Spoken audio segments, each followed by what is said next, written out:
Michelle Craske, Ph.D, is a well-respected psychology, psychiatry and behavioural science professor at UCLA. She's the director of the Anxiety Research Centre. She's published plenty of resources in the areas of anxiety and fear, including 570 peer-reviewed journals. She's also on the Web of Science most highly cited researcher lists, so it's pretty safe to say that she's an expert in this field. So this video, Exposure Strategies State of the Art, is on YouTube, so I'll put the link in the description below, so feel free to click on that. So basically, this video delves into the mechanisms of exposure therapy. I really need like a freaking tripod there.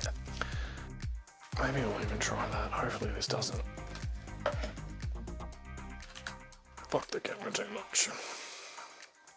So this video delves into the mechanisms of exposure therapy. A lot of the research that Michelle's putting forward here is based around human cases. With that being said, I do think there's quite a lot of little gems in there that we can take away and chuck in our toolbox, which we can then later discuss and implement into our training programs, in particular rehabilitation cases. So I've watched this video a few times now, and every time I seem to get something out of it. I'm probably up to sort of time, maybe 4 or 5 times. However, this was the very first time that I actually sat down and took notes. So roughly took, I think, about sort of 4 hours for me to go through it with stopping, pausing, rewinding, rewatching, making notes, and yeah, coming up with the things that we're going to talk about today.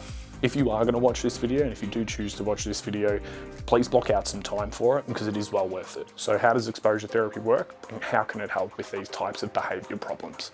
Let's have a bit of a deeper look. Exposure therapy is a treatment that involves exposing individuals to the fear-eliciting stimulus or the triggers that they are anxious or fearful of in a safe and controlled environment. Now, for those of you that have actually been in the game of dog training for quite a while, a lot of these points probably will be of no surprise to you. Like, I don't think there's anything revolutionary within this. I do think that there is a lot of really good points that can be explained from a really scientific standpoint, and Michelle does have some pretty compelling evidence, in particular when it comes to, which we will get into in a bit, the variable intensity within trials and in comparison to like counter-conditioning techniques and desensitization protocols, and how this could be one implemented into it and to potentially even used instead of, though I still see, to a lot of this, I still see them as a bit of one and the same. I think there's just procedures that she has taken, and the results look, honestly, from the numbers that she's shown within this presentation, the numbers are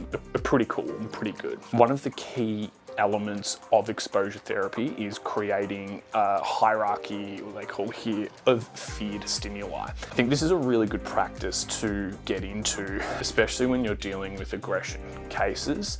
And look, honestly, even anxiety cases as well, of just sort of having that discussion with the owner. Obviously, we can't have a discussion with the dog, but we can have a discussion with the owner. And then as you are taking that dog through its training journey, documenting what things have elicited a higher amount of visible stress in the dog, or anxiety in the dog, or fear in the dog, and working out your hierarchy on that. So for example, let's talk about like dog aggression cases, and a pretty simple one, let's just say a big German Shepherd who is afraid of dogs that are bigger than him. So just documenting that, you know, the little dogs are, let's call it like a level 1 fear eliciting stimulus, whereas a Great Dane is like a level 10 fear eliciting stimulus, and then your other levels in between.